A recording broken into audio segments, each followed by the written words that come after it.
to my channel, Beautiful Minutia. If you're new here, my name is Tiffany, and today I am doing another homeschool related video. The last video that I put out was also homeschool related, so it's kind of funny that I have two of these back to back because I haven't done a ton of them throughout the history of my channel, but I am this time, and I was originally planning on doing like a weekend reading vlog, and then I decided I was going to extend it into like a longer reading vlog because I hadn't really finished anything. So I decided I was gonna put this video here. So you get two homeschooling videos in a row, but this is different than the last one, and it's also still book related. So today's I am sharing with you a homeschool book haul. So these are all of the books that I have purchased for 7th grade for my daughter. These are not all the books that we will be using because we actually have quite a lot of books that are on our recommended reading list that I already own. So I mentioned in our last video where Claire talked about her favorite books of 6th grade that some of our primary curriculums that we use are literature-based curriculums with like a Charlotte Mason educational style. So one of our main curriculums that we don't use everything by them, is Ambleside Online, and they call for a lot of classic literature, and I think I own all the classic literature books that they asked for this year. So I don't have any of that in here. So I do have some books for history. We're actually doing science through Ambleside Online for the very first time. We've tried a lot of different science curriculums over the course of homeschooling and have kind of struggled to find one that fits well for us. So I decided, just for ease of use, I'm going to go ahead and do Ambleside Online this year since we already do literature and history through them. I also have some language arts stuff and then some foreign language stuff as well. So for the first term of school for history, our plan is to complete our study on American history, and then we're going into ancient history. And I already had a lot of the books that they asked for that, but one that they asked for that we did not have that I'm very excited to read is Augustus Caesar's World by Genevieve Foster. We've read 2 of her books already, and her books are amazing. So we've read George Washington's World and Abraham Lincoln's World. First of all, the way that she writes is really, really engaging. This is not dry textbook rote facts. Like, it's written like a story in a lot of ways. So it's like super, super engaging, but it is like actual history. And then at the beginning of each section, we have like what was going on with that person or with the world when that person was at a certain point. So for example, here's one right here. People who were living when he became Augustus and some events that took place between 27 and 12 BC. And it's like this little infographic style thing with just different people and what they were doing. And then the chapters will have ones that are about the actual person, but then we also see what's going on around the world at the same time. So this is like a very zoomed out history book, in that like this is going to be about Augustus Caesar's world, but it's not only going to be about what he was doing, what's directly surrounding him. That's how it was with the George Washington Abraham Lincoln book that we read. It would show like, okay, well, when they were children, this is what was happening where they lived and to them, but here's what was also happening in Asia and in Africa and in all these different places. And so that is so cool. I really like the zoomed out lens and how it's not just focused on what was happening in one country, because a lot of times there are things happening in other countries that then play a role historically as well, and all these little pieces fitting together. So I love this big picture history. Then I also have a book, I guess this is kind of history / apologetics, and this is Genesis Finding Our Roots by Ruth Beechick. And this book I think is like about the validity of the Old Testament, like verifying some of the things historically in it, I think. I don't know, I haven't read that much about it. We have a whole bunch of biographies here as well. So some of these are historical biographies and some of them are like scientific biographies.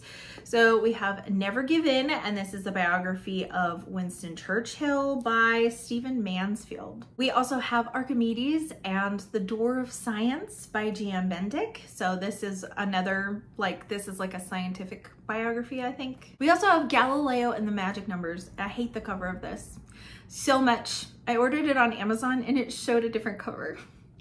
But it's okay. Amazon was the only place that actually had this book in print. So This is one of the ones I bought new. A lot of these I actually bought used. I was able to find them on like Abe Books or Thrift Books or whatever. And the ones that I didn't, I purchased from Rainbow Resource, which is like my favorite homeschooling website to buy things new. Plus you're supporting like a smaller company, but they didn't have this one in stock at all. So this is the one that I had to purchase from Amazon. And then the last scientific biography that we have is Ordinary Genius by Stephanie McPherson, and obviously this is a biography about Albert Einstein. Since we're already talking about science, let's go ahead and move into science books. The main focus of science this year, I think, is like chemistry and the periodic table, but there's also some A&P style stuff here as well. So this is one of the spines that she's going to be reading, which is The Mystery of the Periodic Table by Benjamin D. Weiger. And I read some reviews on this of parents that were pre-reading this for their children for Ambleside Online. I assume maybe there's other curriculums that assign this book also. I'm not really sure, but the person said that they were just trying to get like a taste of what the book was like, and so they were just gonna read a page or two, and they ended up staying up late and reading the whole thing because it was so fascinating. So I think Claire's really gonna like this one. To go along with that, this is the coolest book. This is a book that I would want to own as kind of like a coffee table style book, even if Claire didn't need this for school. This is The Elements by Theodore Gray, and it's a visual exploration of every atom in the universe. So I'm going to include like a flip through of this so that way you can kind of see what the pages look like, because I think that would be difficult for me to do sitting here. But this book is so cool. Like the pictures are so interesting. I love seeing like all the different elements, and then also, you know, it has like the letter for what it is on the periodic table, and even has like a little chart that shows where it is on the periodic table as well in like the right upper hand corner. So it's just super cool. And then I have an Apologia science book. I remember really liking Apologia when I was in high school. We did like biology, chemistry, and A&P with Apologia, I think, at the homeschool group that I was part of. So this is a younger book. It's like the Young Explorers, and it's exploring creation through human anatomy and physiology. So this is, we're gonna have like experiments and stuff that are part of this as well. So I'm not really sure why they're doing this in addition to learning about like the elements and chemistry, but it's all right. We're just going with it. The only literature book that I needed to buy is The Wanderings of Odysseus by Rosemary Sutcliffe. So this is obviously a version of the Odyssey, but it's like a children's version. We already had Black Ships Before Troy, which is a retelling of the Iliad for children.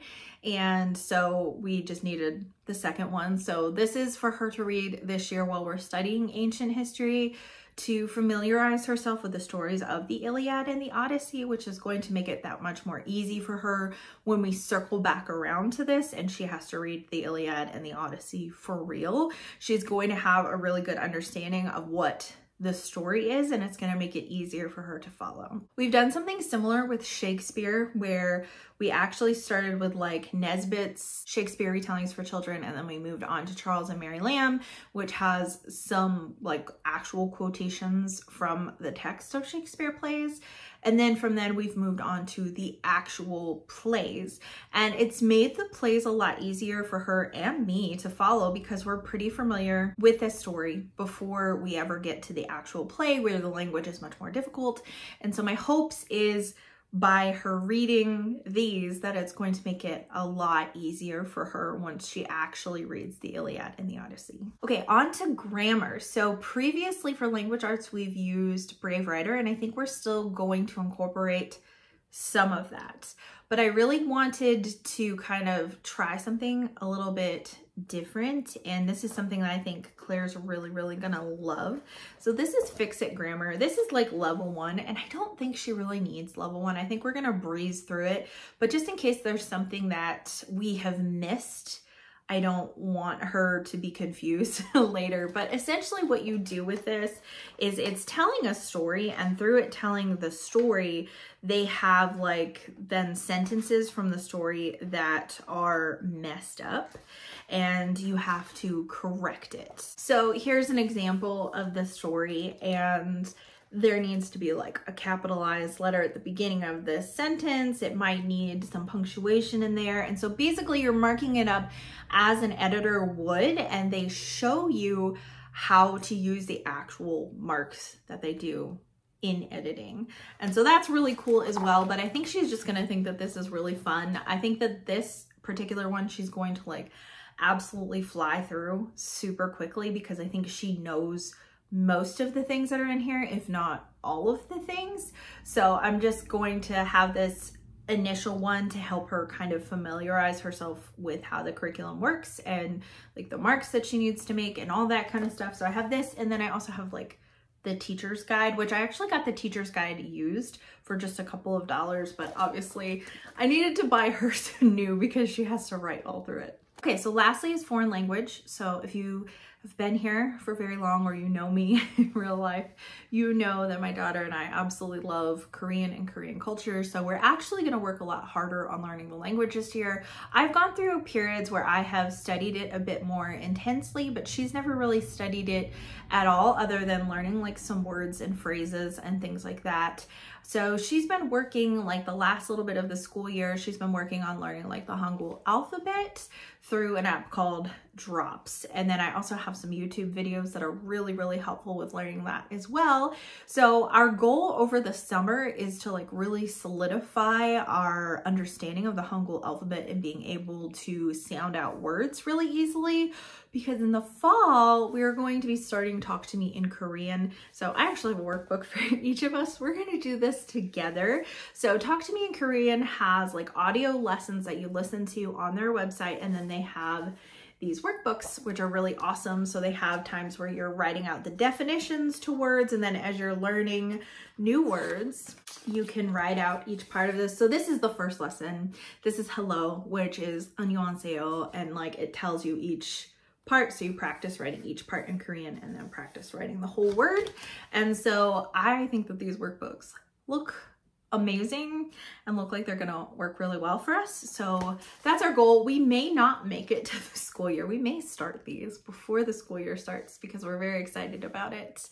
But yeah, that's what we're gonna be working on for foreign language this year. Well, that's my homeschool book haul. All the books that I have purchased for the school year. I would love to hear from you in the comments if you have read any of these books or used any of this curriculum or anything like that. It would be really interesting to chat with you. If you are a fellow homeschooler, I would love to hear kind of like if you have a game plan for the fall. I know that I'm like really early in the game to be sharing this stuff, but we finished school really early, the end of April. I'm still not really sure how we did that. So I was already full in planning mode. That's what happens to me. When it gets to hitting April, I am like ready to be done with the school year and start planning the next school year, because I love planning school. It's one of my favorite things about homeschooling. Just like, I love the lesson planning and buying the new books and researching new curriculum if we're gonna try anything new, and it's super fun. So I have some new curriculum to try this year, but a lot of like tested and tried curriculums, because I have really found what works really well for me as a teacher and for her as a student. And we've just really found our stride with that within the last couple of years. And that has just been amazing. So if you're a newer homeschooler and you feel like things are like not working, hang in there, because you will find the curriculum that works for you as a teacher and your students as students. And homeschooling becomes so much easier once you reach that point. Anyway, thank you so much for watching. If you like this video, please hit like and also subscribe so you can continue to see more bookish content from me, and also occasionally homeschooling content. Not this much, this close together usually. And I'll see you again next time. Bye.